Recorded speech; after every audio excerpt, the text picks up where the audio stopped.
Yun, so guys, good morning. Ito na siya, yun, papayos natin ito. So natuluyan yung aking X3, nabasag siya. So pupunta natin yung gumagawa dito sa saan ba yung ways yun, sa EDSA Walmart lang to eh.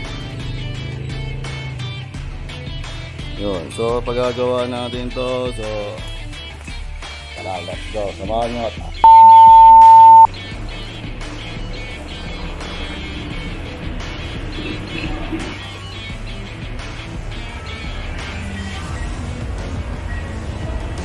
na ba itong internet? hindi, yun lang. Yan, binap ko yan, may papa ko eh. Itong ano, na ano yan, yung natuluyan yung kabila. Sa ilaw nito sa map. Ano ba ito?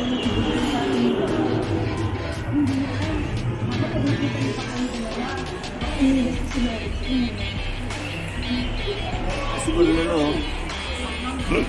Gadget Master. So nakita na natin.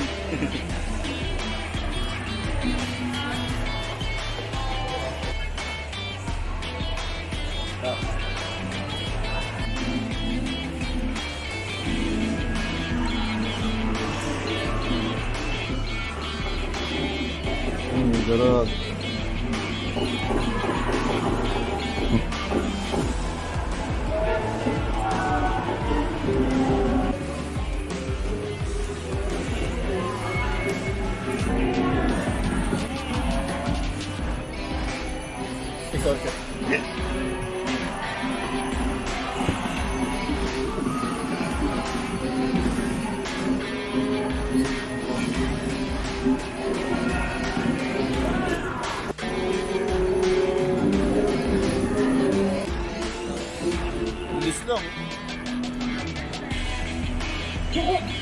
Ganun lang niya kabilis na kabit ang ating X3.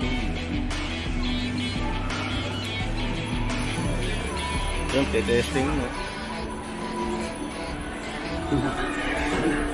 Matay pa rin sa amin ng mga dito. Kung nga madam, hindi na yung listang gulay na gusto na. Tatatin lang tayo dito, madam. Baka mamaya sa ginagawa natin ito.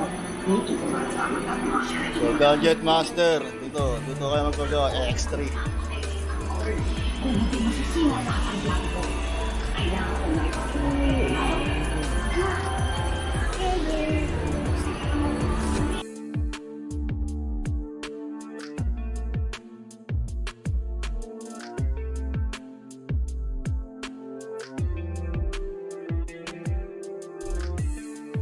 Ano, okay na siya. Kaso bukas pa raw natin magagamit to. So balot na balot oh. Tangle battery. So bukas pwede na yan.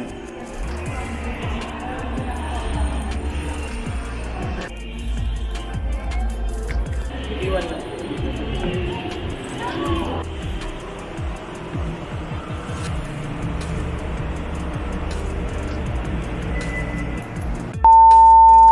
Yun, so hello guys, so okay na yung ating X3. So magkabila siya, kinaipan siya dahil dinikitan.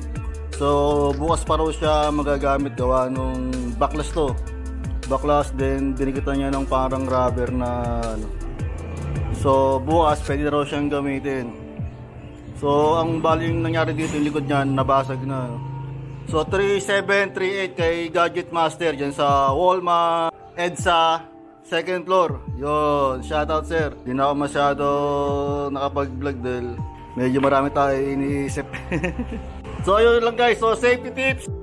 So take out daw yung battery niya. Once na hindi nyo sila gagamitin, na i-stay nyo siya ng matagal, tanggalin daw yung battery para hindi raw ma-shortage yung loob niya kasi nabababa. So then ito kasi yung kabila, binapping ko. Kung di naman daw siya scratches, wag na daw i-bap kasi nadamay yung binap ko yung likod.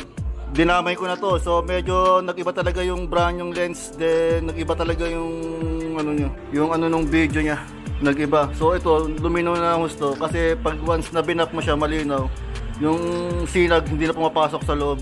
So medyo yung mga malalayong details, nagba-blur na siya. Hindi katulad itong bago, talagang yung details niya kitang-kita. So yun lang yung binigay ng aking safety tips. Pag hindi siya na-scratch, huwag nyo nang i-bap. both side. Kung malinaw siya, wag nang i-buff. Then kung scratch, i-buff nyo na. Yun, okay lang. Yun ang ano ko, i-ano ko sa inyo, ano, i-buff nyo na lang. Pagkabas na may scratch, pwedeng i-buff yun. Kasi no choice ka na, mas lalong lalabo yung lens niya. So buff na lang. Pero wag mo nang idama yung kabila kung trip nyo lang i-buff. So yun lang, kakauwi ko lang galing Walmart. So shout out sa Gadget Master. Thank you sir, thank you. Bye bye.